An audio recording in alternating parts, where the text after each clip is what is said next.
اعوذ باللہ السمیع العلیم من الشیطان الرجیم بسم اللہ الرحمن الرحیم وبہ نستعین انہ خیر ناصر ومعین وصلی اللہ علی سیدنا محمد وآلہ الطیبین الطاہرین اللہم صلی علی محمد وآل محمد۔ عزیزان گرامی، سامعین محترم، کاروان عطرت، السلام علیکم ورحمۃ اللہ وبرکاتہ۔ امید ہے کہ آپ خیر و عافیت سے ہوں گے اور آپ کا سفر صحت و سلامتی و خوشی کے ساتھ اس منزل مقصود کی طرف رواں ہوگا کہ جسے پروردگار متعال نے قرآن مجید میں عبادت کا عنوان دیا اور فرمایا وما خلقت الجن والانس الا لیعبدون۔ عزیزان گرامی، قرآن مجید کی تمام آیات ہمیں ایک چیز ضرور بتاتی ہیں، ایک پیغام ہمیں ضرور دیتی ہے، وہ یہ ہے کہ سنجیدہ ہو جائیں، اپنے لائف کو پیسیولی نہ گزر جانے دیں، کیجولی اپنے لائف کو اپنے ہاتھ سے گنوا نہ دیں، بلکہ ایک سنجیدگی کے ساتھ دنیا کی طرف دیکھیں۔ ضروری نہیں ہے کہ سنجیدگی کے ساتھ دنیا کی طرف دیکھنے میں شروع سے ہمارا ایمان مضبوط ہو، شروع سے ہم اللہ پر بھی ایمان رکھتے ہوں اور رسول پر بھی ایمان رکھتے ہوں۔ بہت ساری ایسی ہستیاں گزری ہیں جن کا سفر جب شروع ہوا تو ان کا ایمان کامل نہیں تھا، لیکن سفر کے مراحل میں آہستہ آہستہ ان کا ایمان کامل ہوا اور ایسے لیول تک پہنچا کہ جس لیول پر جب وہ آئے تو خود ائمہ علیہ السلام نے ان کی مدح و ثنا میں گفتگو فرمائی اور ان کی محنتوں کو سراہا اور کہا کہ یہ عظیم ہستیاں تھیں۔ دیکھیں، حضرت سلمان فارسی کا سفر دیکھیں کہاں سے سٹارٹ ہوا، حضرت ابوذر غفاری کا سفر کہاں سے سٹارٹ ہوا۔ تو ضروری نہیں ہے کہ انسان فلاح پانے کے لیے شروع سے ہی تمام چیزوں پر ایمان رکھتا ہو، لیکن افسوس تب ہوتا ہے کہ جب انسان کا ایمان اور ہر چیز اس کی صرف اندھی تقلید پر مبنی ہو اور صرف وہ اندھی تقلید میں اپنی زندگی گزارتا ہو، اور جب اسے عقل و شعور کا پیغام دیا جائے، اگر اس سے سوال کیا جائے کہ اگر تم ایمان رکھتے ہو تو اس کا اثر کہاں ہے، اگر تم اس بات کو مانتے ہو تو وہ عمل میں کیوں نہیں نظر آتا، یا اگر اسے پوچھا جائے کہ اگر تمہارا ایمان دوسروں سے الگ ہے، جو کہ تم دعویٰ کرتے ہو کہ تمہارا ایمان بہتر ہے، تم جو جن چیزوں پر عقیدہ رکھتے ہو وہ بہتر ہے، تو پھر تمہارے عمل میں ان سے کوئی اختلاف کیوں نہیں نظر آتا، کیوں تمہارا عمل وہ ان سے کئی گنا زیادہ بہتر نہیں۔ انبیاء علیہ السلام کے اعمال، انبیاء علیہ السلام کا رفتار، ان کی طرز زندگی دوسروں سے بہتر کیوں ہوا کرتی تھی؟ کیا وہ اپنا آپ کو زور زبردستی مجبور کر کے الگ سے زندگی گزارنے کی کوشش کرتے تھے، یا نہیں؟ ان کا ایمان اتنا مضبوط ہوتا تھا کہ اس ایمان کا اثر ہی ان کی زندگی کی خوبصورتی ہوتی تھی، ان کی زندگی کی پاکی اور نشاط اور ان کی زندگی کا خلوص ہوا کرتا تھا۔ یہ عزیزان گرامی ایمان کی نشانی ہوتی ہے، یہ ایمان کا رزلٹ ہوتا ہے۔ اگر واقعاً ایمان اور عقیدہ ہمارا مضبوط ہے اور واقعاً ہم ان چیزوں پر عقیدہ رکھتے ہیں جن پر ہم کلیم کرتے ہیں کہ عقیدہ رکھ رہے ہیں، تو یہ ہمارے عمل میں نظر آئے گا۔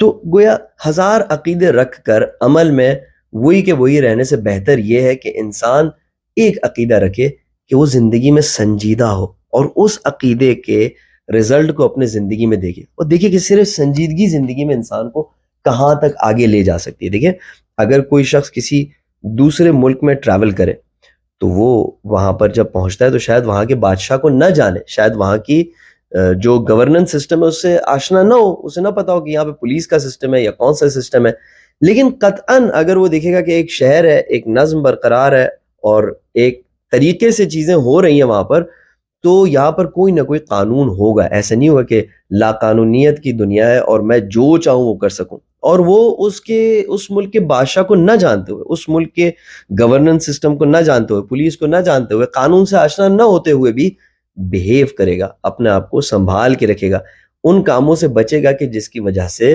اسے پرابلم پیش آ سکتی ہے اور وہ لیگل ایشوز میں گرفتار ہو سکتا ہے۔ تو جب ایک انسان دوسرے شہر میں جا کے ٹریول کرتا ہے اور وہاں پر اگرچہ کہ وہ نہیں جانے وہاں کے بادشاہ کو، وہاں کے پریزیڈنٹ کو، پرائم منسٹر کو، گورننس سسٹم کو، تب بھی وہ بیہیو کرتا ہے، تو ایسے کیسے ہو سکتا ہے کہ ہم جب اس دنیا میں آئیں اور ہم دیکھیں کہ کتنی نظم و ضبط سے اس دنیا کا سسٹم چل رہا ہے، تو ہمیں احساس ایسا ہو جائے کہ یہاں پہ تو کوئی قانون ہی نہیں ہے اور ہم جو چاہے وہ کر سکتے ہیں۔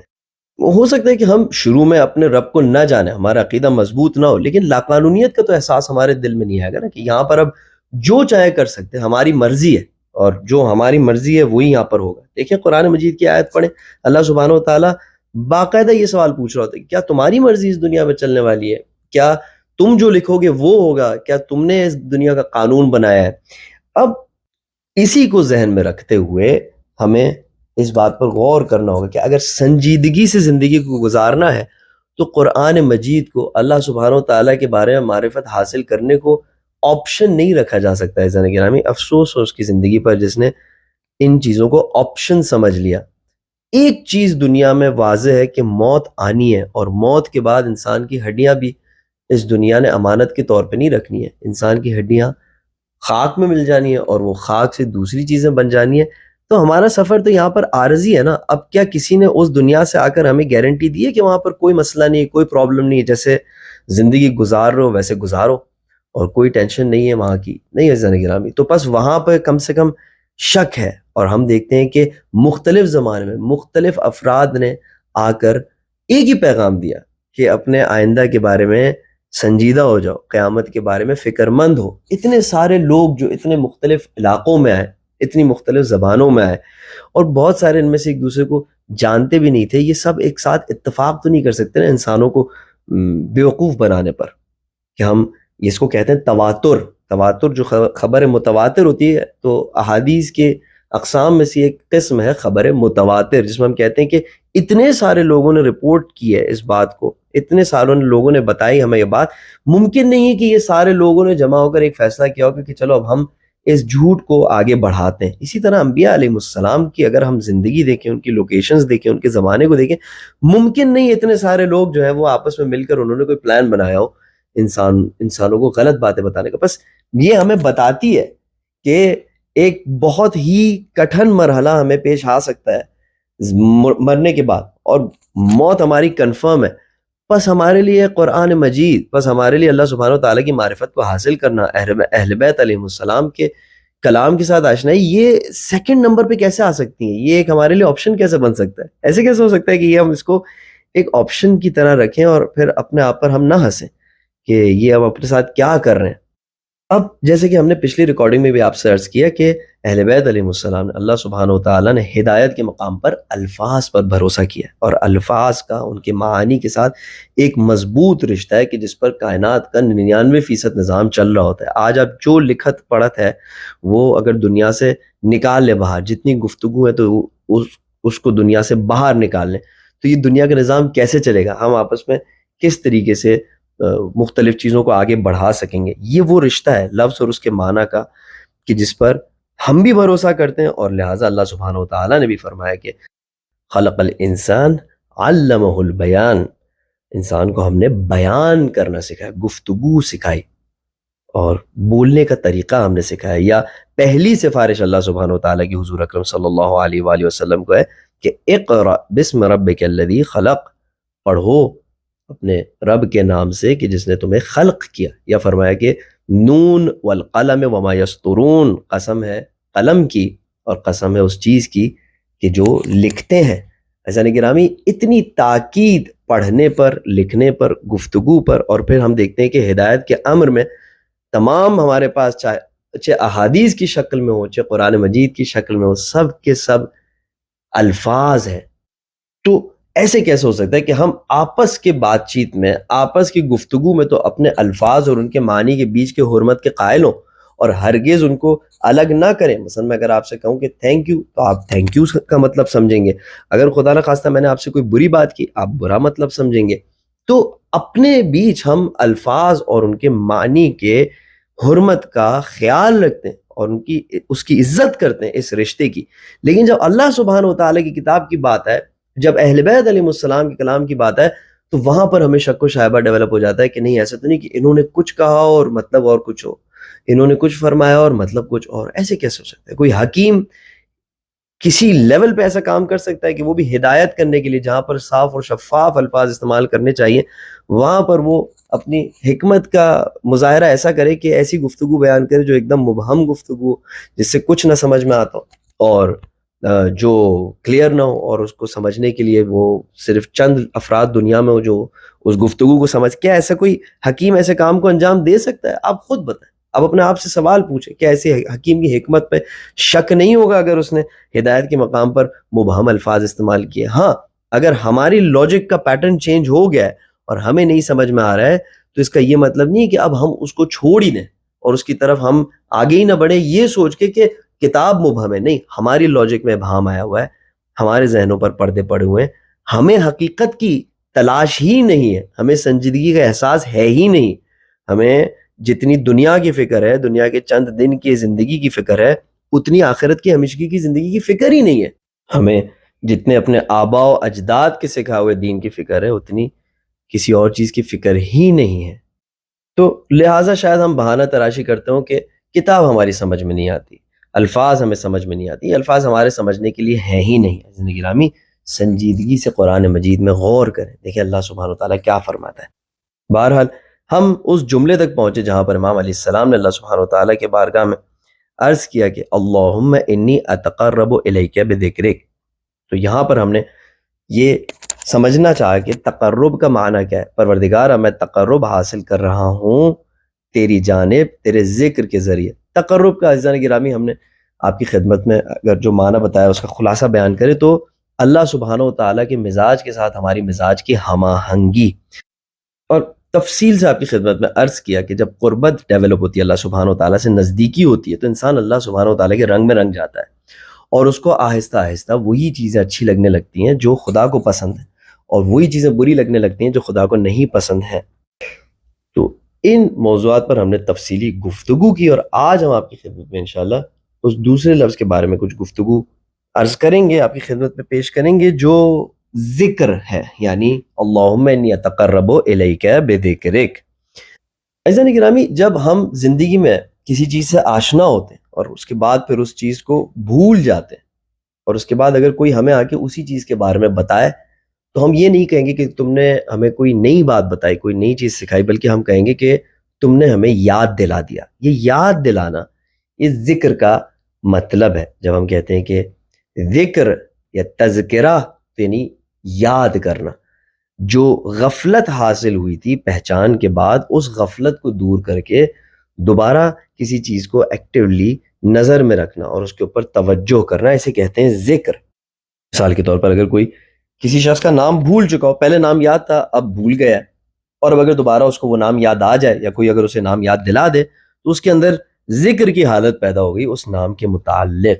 تو امام علیہ السلام فرماتے ہیں کہ اللہم انی اتقرب الیک بذکرک، پروردگارہ میں تیرے ذکر کی مدد سے تجھ سے تقرب حاصل کرنا چاہتا ہوں. زندگی میں یہ ہوا ذکر کا مفہوم. ہم نے پچھلی ریکارڈنگ میں آپ کی خدمت میں عرض کیا تھا کہ ایک مفہوم ہوتا ہے اور ایک مصداق ہوتا ہے. ہم نے مفہوم آپ کی خدمت میں پیش کیا ذکر کا، کسی چیز کو یاد کرنا. اور اب مصداق کے بارے میں اگر گفتگو کریں تو شاید بہتر ہوگا کہ ہم قرآن مجید سے استفادہ کریں. دیکھیں کہ جو لفظ امام علیہ السلام دعا میں استعمال فرما رہے ہیں، جو پروردگار متعال کے بارگاہ میں جس لفظ کو پیش کر رہے ہیں، کیا اس لفظ کے بارے میں قرآن مجید نے بھی کوئی گفتگو کی ہے؟ تو عزیزان گرامی آپ سرپرائز ہو جائیں گے، آپ حیران ہو جائیں گے اس کے نتائج کو اگر آپ کی میں خدمت میں عرض کروں کہ ذکر اور قرآن مجید کا کیا رابطہ ہے. واقعاً کبھی اس جہت سے شاید نہ سوچا، لیکن یہ ایک حیران کن بات ہے کہ اللہ سبحانہ وتعالیٰ فرماتا ہے قرآن مجید میں. 3 آیتیں میں آپ کی خدمت میں پیش کرتا ہوں اور اس کے بعد بہت ساری دوسری مزید آیتیں ہیں کہ جن کا ٹائم نہیں ہے ہمارے پاس آپ کی خدمت پیش کرنے کے لیے، لیکن جو ریسرچ کرنا چاہتے ہیں وہ مزید ریسرچ کر سکتے ہیں کہ ذکر اور قرآن مجید کے بیچ کا کیا تعلق ہے. ایسا نہیں کہ پہلی آیت ہے، سب اس آیت سے واقف ہیں، سب جانتے ہوں گے کہ بسم اللہ الرحمن الرحیم انا نحن نزلنا الذکر وانا لہ لحافظون.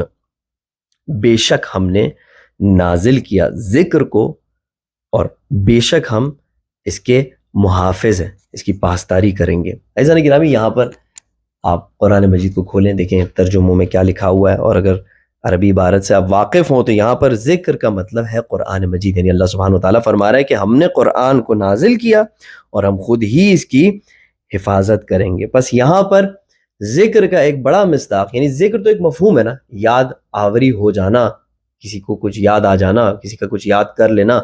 لیکن اگر اس کی مصداق کو ہم مصداق کی جستجو کریں، مصداق کو ہم تلاش کریں، تو پہلی مصداق ہمیں قرآن مجید کے زبانی خود قرآن مجید نظر آتا ہے کہ انا نحن نزلنا الذکر، ہم نے ذکر کو نازل کیا. ہمیں پتہ ہے کہ پروردگار متعال یہاں پر قرآن مجید کی بات کر رہے، تو پس قرآن مجید کو ذکر کہا گیا ہے. اس کے بعد ہم دیکھتے ہیں کہ دوسری آیت یہ ہے کہ وَهَذَا ذِكْرٌ مُبَارَكٌ أَنزَلْنَاهُ أَفَأَنْتُمْ لَهُ مُنْكِرُونَ. هذا یہ ذکر مبارکن، یہ ایک مبارک ذکر ہے، انزلناہ جسے ہم نے نازل کیا ہے. افانتم لہ منکرون، کیا تم اس کا انکار کرتے ہو۔ عزیزان گرامی دوسری آیت ہمارے پاس سامنے آ گئی جس میں دوبارہ اللہ سبحانہ و تعالیٰ نے قرآن مجید کو ذکر کا عنوان دیا، فرمایا کہ ہم نے ذکر نازل کیا، مبارک ذکر نازل کیا، کیا تم اس کا انکار کرتے ہو؟ عزیزان گرامی میرا نہیں خیال ہے کہ اس سے مزید واضح آیت کی ہمیں ضرورت ہو اس بات کو جان لینے میں کہ قرآن مجید کتنا بڑا مصداق ہے ذکر کا۔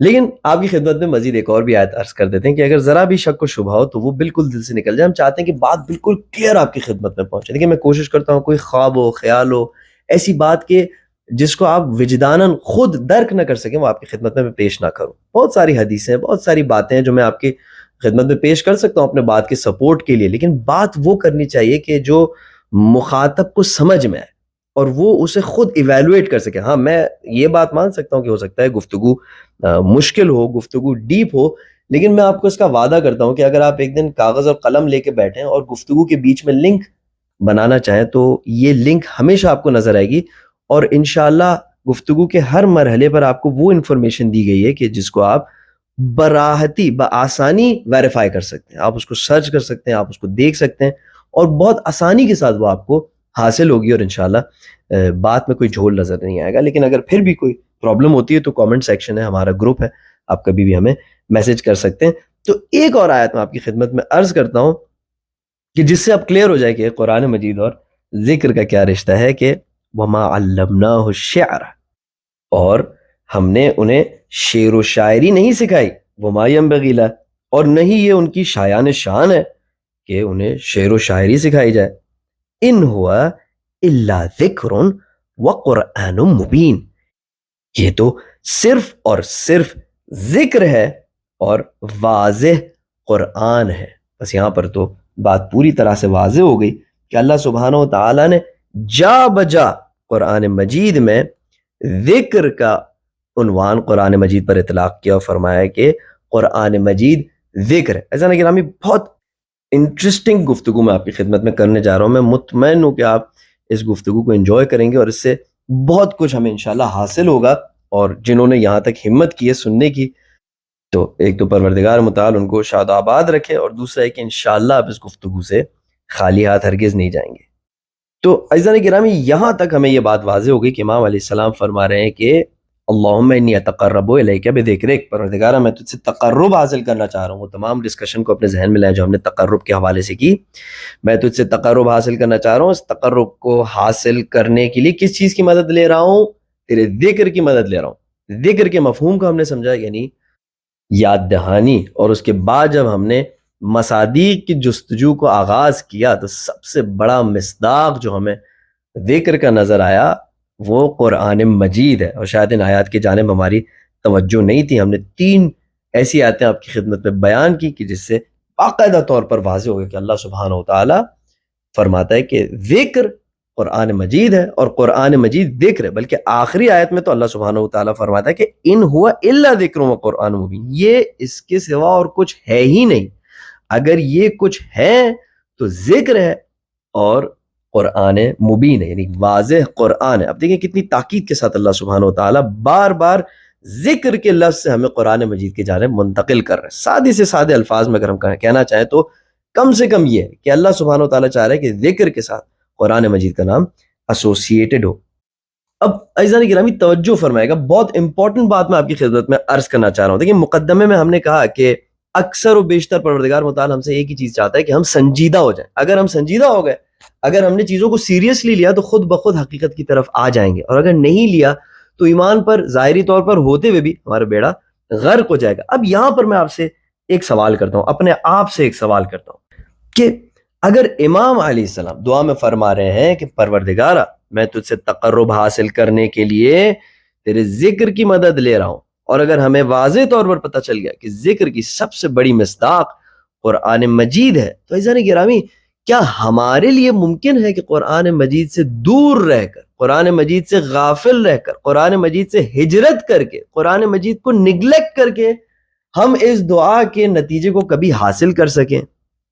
پڑھتے رہتے ہیں اللہم انی اتقرب الیک بذکرک، کئی دفعہ ہم نے دعائے کمیل میں پڑھا ہے، کبھی اس کے معنی پہ عزیزان گرامی غور کیا ہے کہ کتنا کلوز ریلیشن ہے اللہم انی اتقرب الیک بذکرک اور قرآن مجید کے ساتھ انسیت ڈیولپ کرنے میں. کتنا واضح اور آشکار رشتہ ہے عزیزان گرامی. تو اگر میں آج دعا کرتے رہوں کہ پروردگار، دعا کی شرائط میں سے ایک شرط یہ ہے کہ انسان جس چیز کی دعا مانگ رہا ہے اس کے اوپر ایکٹ بھی کرے. میں پروردگار متعال سے دعا مانگتا رہوں کہ یا اللہ مجھے رزق و روزی دے اور میں صبح سے رات گھر میں بیٹھا رہوں، کچھ بھی نہ کروں، کسی قسم کی ایفرٹ نہ کروں، تو کیا یہ میری دعا قابل قبول ہے؟ چاہے کسی سے بھی پوچھ لیں کہ کیا یہ دعا قبول ہونے والی دعا ہے؟ عزیزان گرامی، میں ساری زندگی پروردگار متعال کے بارگاہ میں کہوں کہ مجھے تیرا قرب حاصل کرنا ہے، اللہم انی اتقرب الیک بذکرک، لیکن قرآن سے میری اجنبیت ہو، قرآن مجید سے میری دوری ہو، تو کیا یہ میری دعا قبول ہونی ہے؟ ہاں عزیزان گرامی، آپ ضرور سوچ رہے ہوں گے، اور میں فائنل آپ کی خدمت میں اپنے میسج کو ایک عظیم آیت کے ذریعے ڈیلیور کرنا چاہ رہا ہوں. یہ آیت آپ سب نے سنی ہوگی لیکن کبھی اس پر ایسا غور نہیں کیا ہوگا. عجیب عزیزان گرامی نکتہ ہے جو میں آپ کی خدمت میں پیش کرنا چاہ رہا ہوں، توجہ سے سنیے گا. اس آیت کو یا تو آپ نے پوری آیت سنی ہوگی اور یا کم سے کم اس کے 2 لفظ کو ضرور آپ نے سنا ہوگا.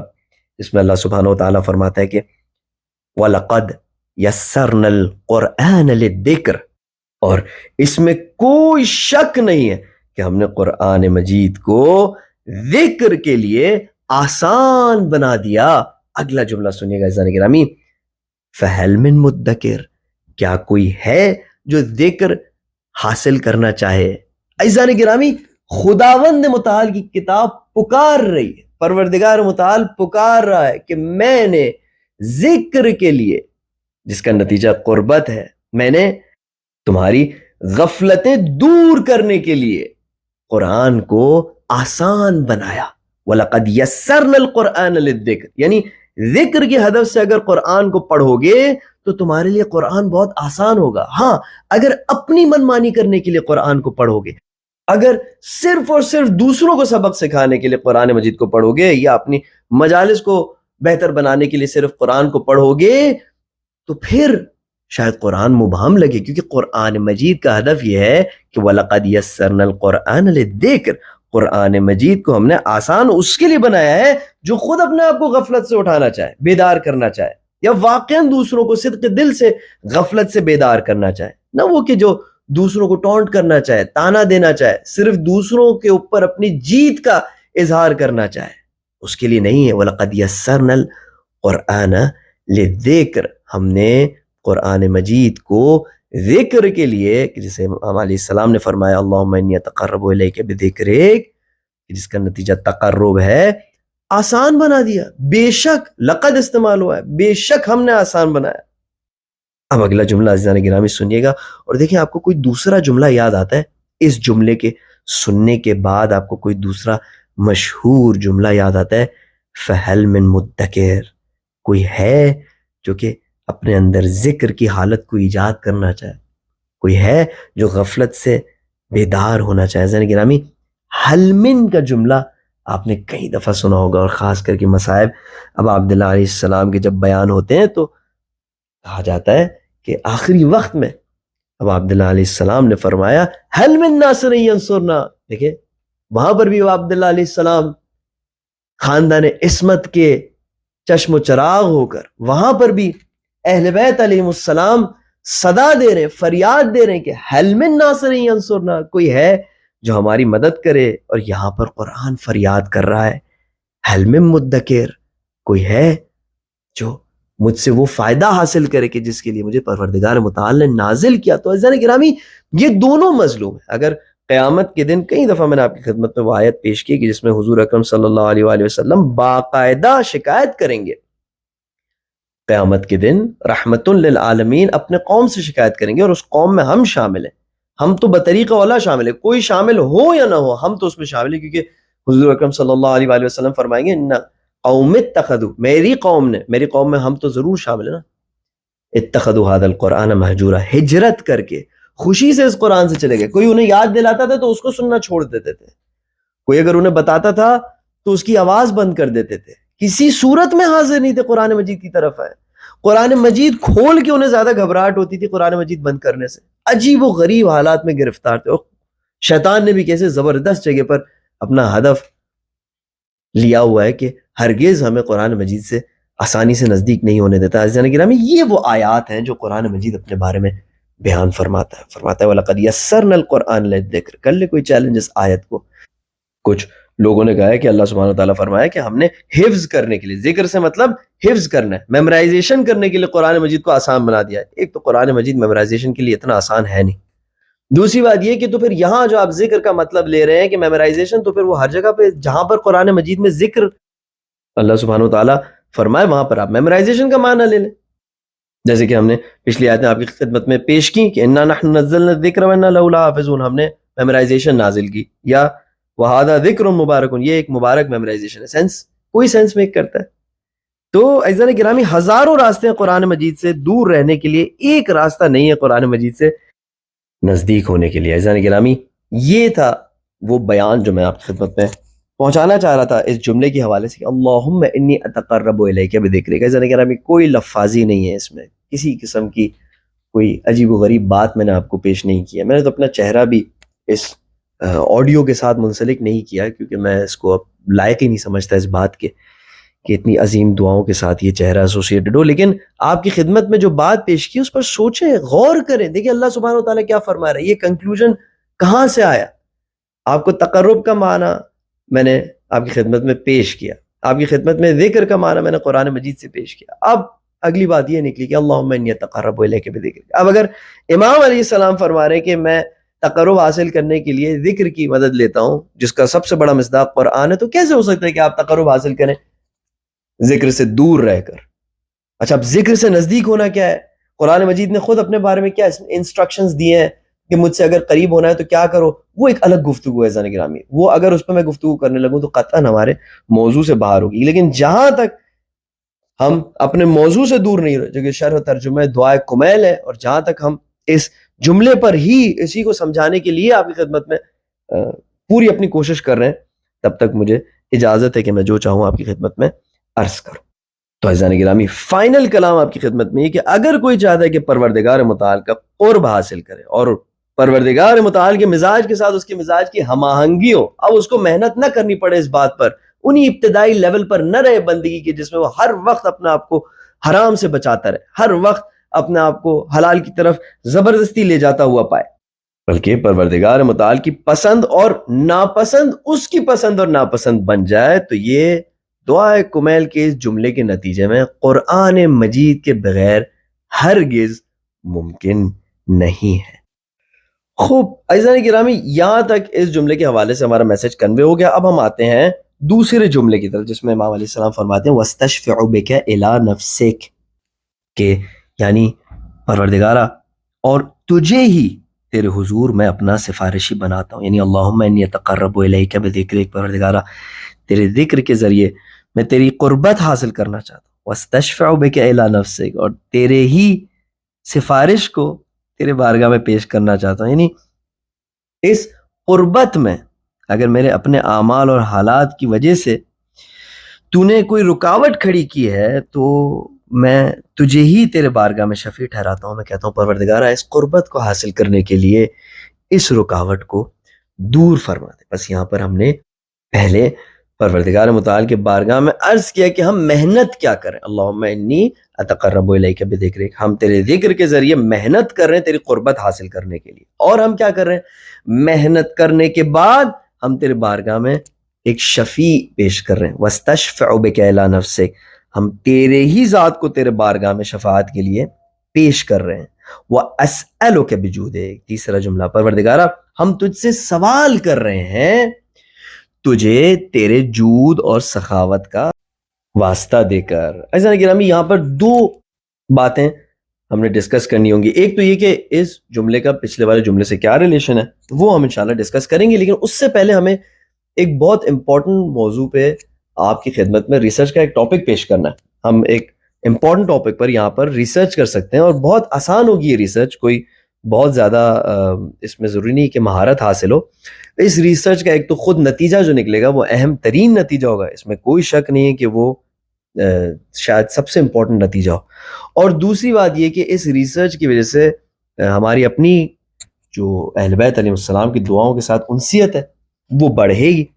اچھا عزیزان کرام، میں ریسرچ کا ٹاپک آپ کی خدمت میں پیش کرتا ہوں. اس سے پہلے میں آپ کے خدمت میں ایک اور بات عرض کر رہا ہوں کہ دعاؤں کو مانگنے کا مختلف انداز ہوتا ہے. یہ چند کیٹیگریز میں آپ کی خدمت میں پیش کر رہا ہوں. دیکھیں اس کے علاوہ کوئی اور کیٹیگری ہو سکتی ہے نہیں. ہم اگر دعا کریں گے تو یا تو پروردگار متعال کے ذات سے دعا کریں گے یا پروردگار متعال کے سوا کسی اور سے دعا کریں گے. دیکھیں یہاں پر کوئی صحیح غلط کی کسی قسم کی ڈیبیٹ نہیں ہو رہی ہے. ہم پاسبلٹیز کو دیکھ رہے ہیں کہ کیا ہے. یا تو کوئی شخص پروردگار متعال سے طلب کرے گا یا پروردگار متعال کے سوا کسی اور سے طلب کرے گا. اب جو شخص پروردگار متعال سے طلب کر رہا ہو وہ بھی دو طریقے سے پروردگار متعال سے طلب کر سکتا ہے. یا تو وہ ڈائریکٹ پروردگار متعال سے طلب کرے گا, جیسے کہ ہم کہتے ہیں کہ ربنا آتنا فی الدنیا حسنہ, پروردگار ہمیں اس دنیا میں نیکی عطا فرما. ڈائریکٹ ہم پروردگار متعال سے طلب کر رہے ہیں. یا وہ پھر انڈائریکٹلی پروردگار متعال سے طلب کرے گا. یعنی کیا؟ یعنی پروردگار متعال کو واسطہ دے کر طلب کرے گا.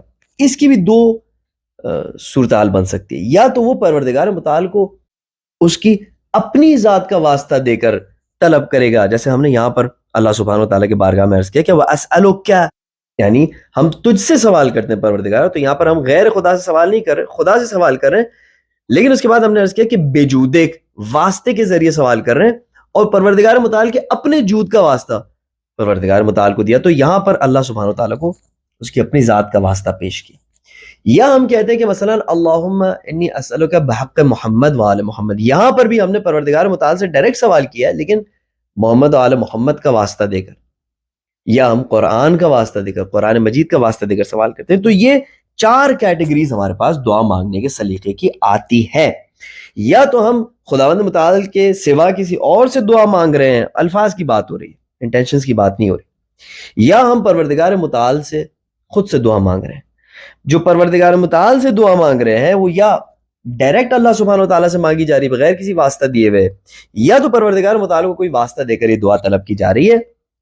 اور جب ہم واسطہ دے دیں پروردگار متعال کو, تو یا تو پروردگار متعال کو اپنی ذات کا واسطہ دے رہے ہوتے ہیں یا اللہ سبحانہ وتعالیٰ کے سوا کسی اور ذات کا واسطہ دے رہے ہوتے ہیں. یہ چار کیٹیگریز ہیں. جیسا کہ ابھی صحیفہ سجادیہ میں غور کریں. دیکھیں یہ بہت امپورٹنٹ ہے کہ ہم اس بارے میں ریسرچ کر کے دیکھیں کہ کون سا سلیقہ, ان چار سلیقوں میں سے امام علیہ السلام نے صحیفہ سجادیہ میں, جو کہ مکمل دعاؤں کی کتاب ہے اور معصوم علیہ السلام سے موثق صحیح السند دعا کی کتاب ہے, امام علیہ السلام نے فرمایا اور ان کے دوسرے معصوم نے املا کیا. یعنی جو والد گرامی ہے وہ بھی معصوم جو فرما رہے ہیں دعاؤں کو, اور جو بیٹے لکھ رہے ہیں ان کے وہ بھی معصوم.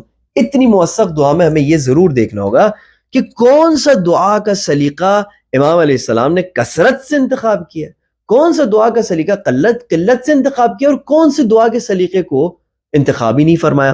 اب اگر کوئی چاہے گا کہ سیرت معصومین پر چلے, اگر کوئی واقعی سنجیدہ ہوگا اور سنجیدگی کے ساتھ وہ اہل بیت علیہ السلام کی پیروی کی دعویٰ کرتا ہوگا اور وہ چاہتا ہوگا کہ ان کی سیرت پہ چلے, تو ظاہر ہے کہ جس سلیقوں کو امام علیہ السلام نے کثرت سے استعمال کیا ہوگا تو وہ بھی اپنی دعاؤں میں اسی سلیقے کو کثرت سے استعمال کرے گا.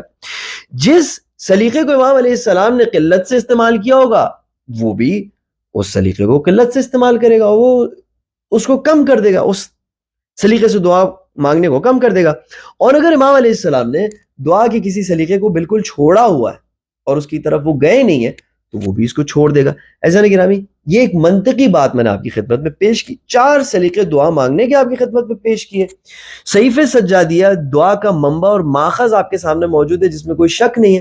آپ ریسرچ کر کے دیکھیں کہ امام علیہ السلام نے کون سے سلیقے کو اپنے لیے پسند کیا ہے, اور پھر جو بھی اہل بیت علیہ السلام کا پیروکار ہو, جو بھی اہل بیت علیہ السلام کی محبت کا دعویٰ رکھتا ہو اور ان کے سلیقے پر چلنا چاہتا ہو, تو اسے بھی آپ یہ بات بتا دیں کہ یہ امام علیہ السلام کا سلیقہ ہے. تو اب جب دعا مانگو تو کوشش کرو کہ اس سلیقے کو زیادہ سے زیادہ استعمال کرو, اس سلیقے کو اس سے کم, اور اس سلیقے کو بالکل استعمال نہ کرو.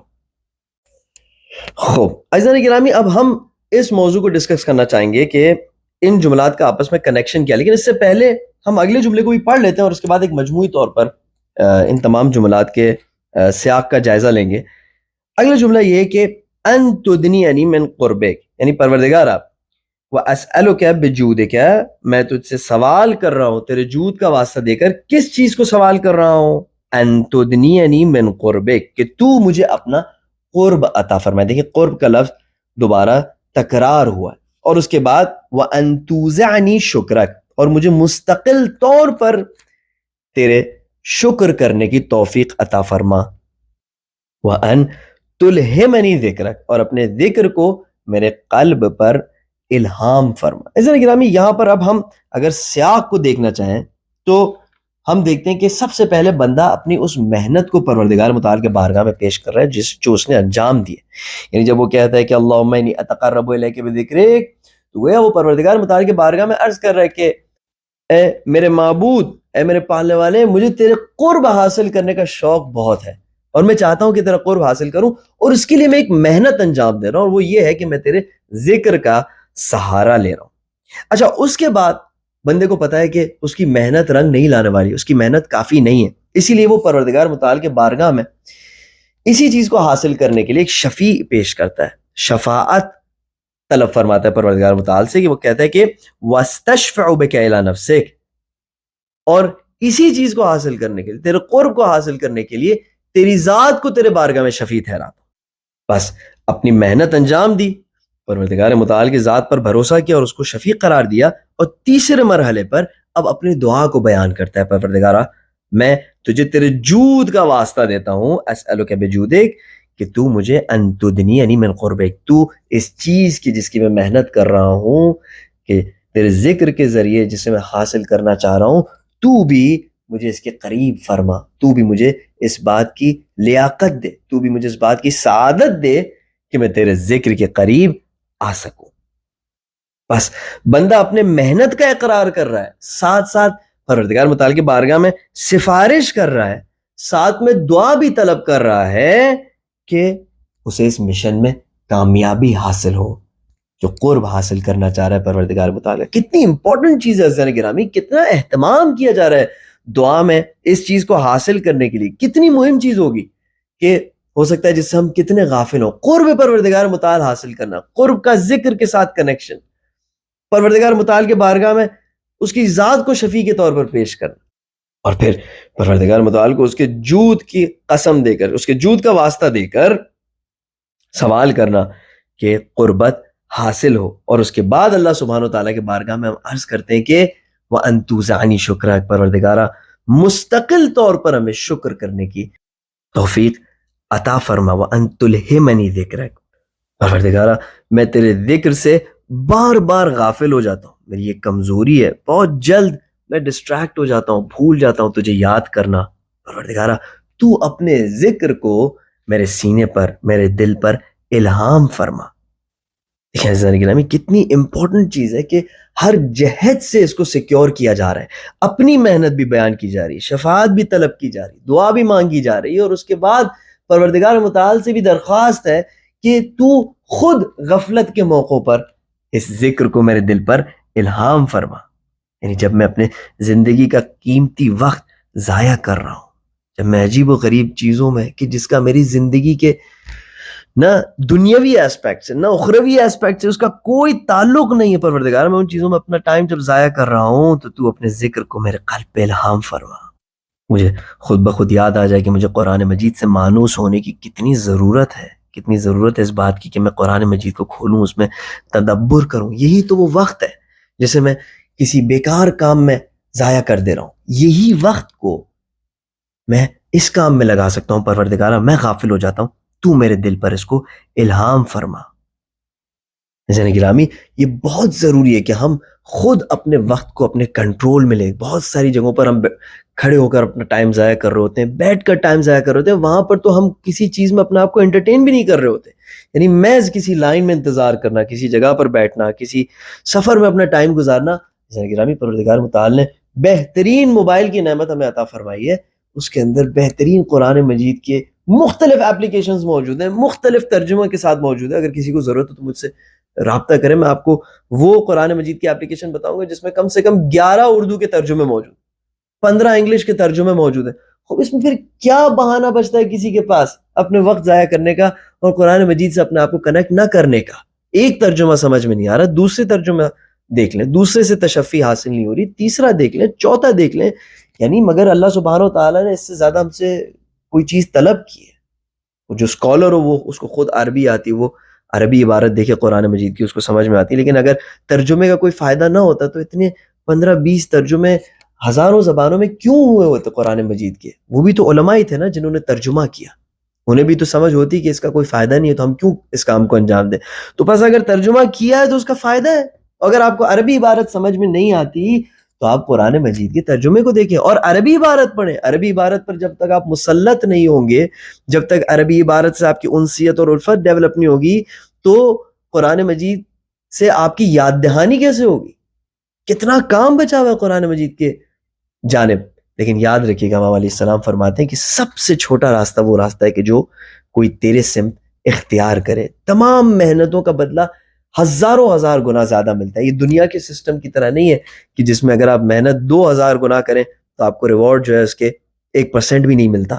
نہیں عزیزان گرامی، یہاں پر آپ جتنی محنت کرتے ہیں اس سے کئی گنا بڑھ کے آپ کو ریوارڈ ملتا ہے. یہ پروردگار متعال کا بے انتہا خزانہ ہے عزیزان گرامی. اس کو کمپیر نہ کریں دنیاوی محنتوں اور ان کے بدلوں سے، ہرگز کمپیر نہ کریں. یہاں پر تو امید ہی امید ہے، یہاں پر تو امید کے سوا اور کچھ ہے ہی نہیں. انتظار ہی اسی چیز کا ہے کہ بندہ کوئی قدم تو اٹھائے.